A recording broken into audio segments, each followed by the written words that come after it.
নমস্কার বন্ধুরা, নবর রান্নাঘরে আরেকটা নতুন রেসিপি নিয়ে চলে এলাম তোমাদের জন্য। তো চলো সেই রেসিপিটাই তোমাদের সাথে শেয়ার করি, আর করতে করতে একটু গল্প করি। দেখো কি করছি আজকে। এই যে চিচিঙ্গাগুলোকে আমি ভালো করে পরিষ্কার করে ধুয়ে জল ঝরিয়ে রেখেছি টুকরো টুকরো করে। এটা একটা অন্যরকম ভাবে একটা চিচিঙ্গা ভর্তা করব। তো তার জন্য আমি চিচিঙ্গাগুলোকে স্লাইসারে আগে গ্রেট করে নেব।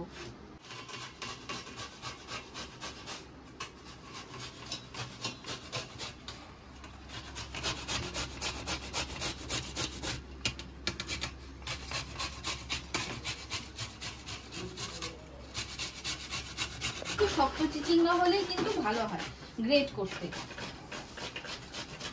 যদি নরম হয় তাহলে কিন্তু গ্রেট করতে অসুবিধা হবে।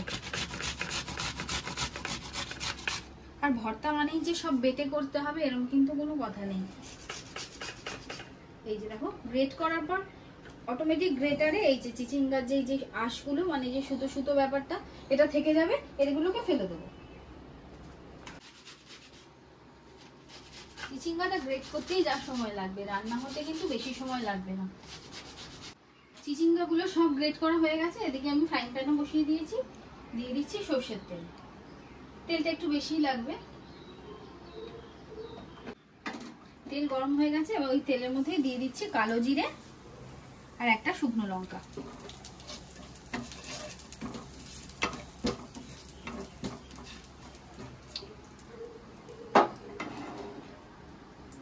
এবার চিচিঙ্গাটা দিয়ে দেবো।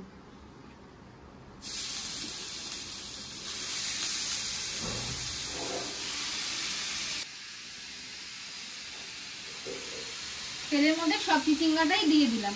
এবার চিচিঙ্গাটা খানিকক্ষণ মজবে, মজতে তো সময় লাগবে। এটাকে আগে নাড়িয়ে চাড়িয়ে আমি মজতে দেব, এটাকে ঢেকে দেব। চিচিঙ্গাটা যতক্ষণ মজছে ততক্ষণ আমি একটা মশলা বেটে নেব। তার জন্য আমি নিয়েছি সাদা সর্ষে, কাঁচা লঙ্কা আর বেশ অনেকটা রসুন। এটাকে ভালো করে পেস্ট করে নেব। এবার একটুখানি খুলে নেড়ে ছেড়ে দেব।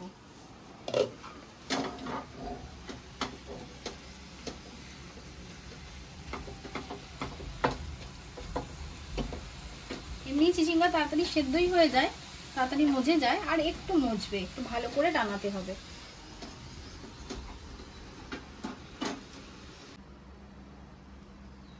এখানে চিচিঙ্গাটা যতক্ষণ মজছে আমি এটাকে শিফট করিয়ে দিয়েছি, আরেকটা কড়াই বসিয়েছি। এর মধ্যেও দিয়ে দেবো একটুখানি তেল।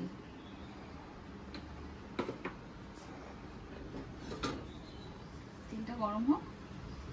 তেলটা যতক্ষণ গরম হচ্ছে চলো বাইরের আকাশটা দেখে আসি। প্রচন্ড মেঘ করেছে।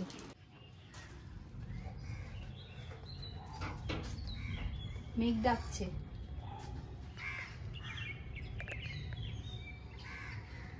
বেশ অন্ধকার অন্ধকার হয়ে যাচ্ছে, কিন্তু কালো মেঘ আকাশে, ভর্তি কালো মেঘ। চলো এতক্ষণে হয়তো তেলটা গরম হয়ে গেছে।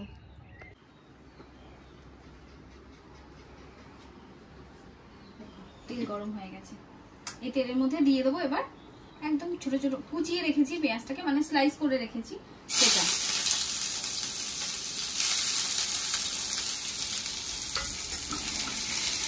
এটাকে ভালো করে ভেজে নেব।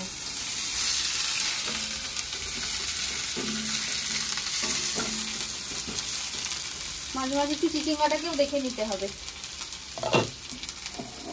আমি যা দেখছি চিচিঙ্গা সেদ্ধ হয়ে গেছে, একদম ভালো মতো সেদ্ধ হয়ে গেছে চিচিঙ্গা।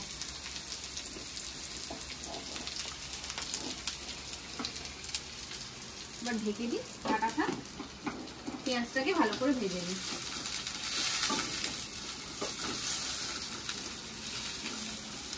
বুঝলেন না, চিচিঙ্গাটা গ্রেট করতে আর এই মজতেই যতটুকুনি সময়, না হলে রান্নাটার মধ্যে এমন কোনো সময়ই লাগে না।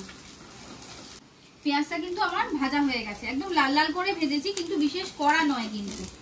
এবার এই যে মশলাটা বেটেছিলাম তোমাদের দেখালাম মশলাটা, ওটাকে দিয়ে দিচ্ছি।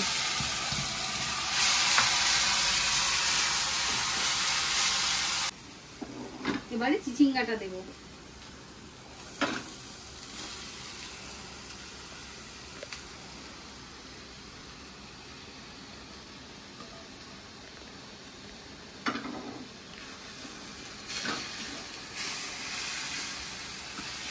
চিচিঙ্গাটাকে ভালো করে মশলার সাথে মিশিয়ে নেব। তোমরা হয়তো লক্ষ্য করেছো আমি এখনো কিন্তু কোনো রকম ভাবেই নুন দিইনি, কারণ এটাই যে চিচিঙ্গাটাকে মজার জন্য অপেক্ষা করছিলাম। কারণ আগে যদি চিচিঙ্গাটাকে দেখে নুন দিয়ে দিতাম না, তাহলে হয়তো নুন বেশিও হয়ে যেতে পারে, কারণ চিচিঙ্গা তো একদম মজে অল্প হয়ে যায় না। এবারে দিয়ে দিলাম স্বাদ মতো নুন।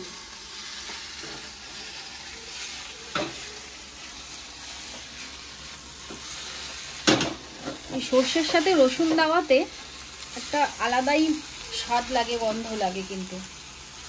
আর ভর্তা মানে রসুন একটু বেশি করে লাগবেই লাগবে। এবারে দিয়ে দিচ্ছি হলুদ, অল্প করেই হলুদ দিলাম।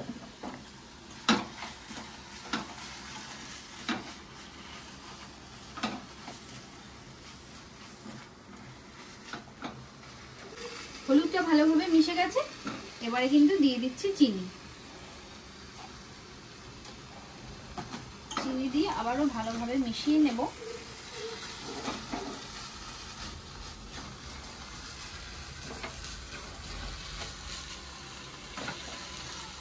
চিচিঙ্গা সেদ্ধ হয়ে গেছে, মশলাও কিন্তু আমি ভালো মতন মিশিয়ে নিয়েছি। এবারে আবারও অপেক্ষা করতে হবে। এবার আর ঢাকা দেব না, এবারে এইভাবেই এটাকে খানিকক্ষণ রেখে রেখে নাড়াবো একদম টানানোর জন্য।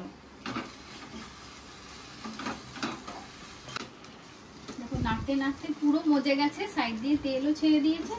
রান্নাটা কিন্তু একদম কমপ্লিট। এবার জাস্ট ওপর থেকে একটা চেরা কাঁচা লঙ্কা দিয়ে দিলাম, আবারও একটুখানি দিয়ে দেবো সর্ষের তেল, দিয়ে গ্যাসটা অফ করে দিলাম।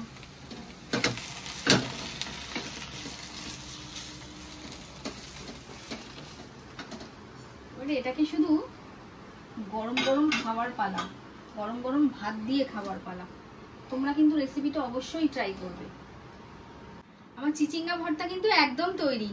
মানে আমি তো সামনে দাঁড়িয়ে কি যে ভালো গন্ধ পাচ্ছি তোমাদের বলে বোঝাতে পারবো না। তোমরাও অবশ্যই এভাবে একবার চিচিঙ্গা ভর্তাটা ট্রাই করো, আর গরম ভাতের সাথে জমিয়ে খেও। আর রেসিপিটা কিরকম লাগলো অবশ্যই কিন্তু কমেন্টে জানাবে আমাকে। আর যদি ভালো লাগে অবশ্যই একটা লাইক কমেন্ট শেয়ার করে দিও। তো দেখা হচ্ছে অন্য আরেকটা নতুন রেসিপির সাথে। তো টাটা, সবাই ভালো থেকো, সাবধানে থেকো, সুস্থ থেকো।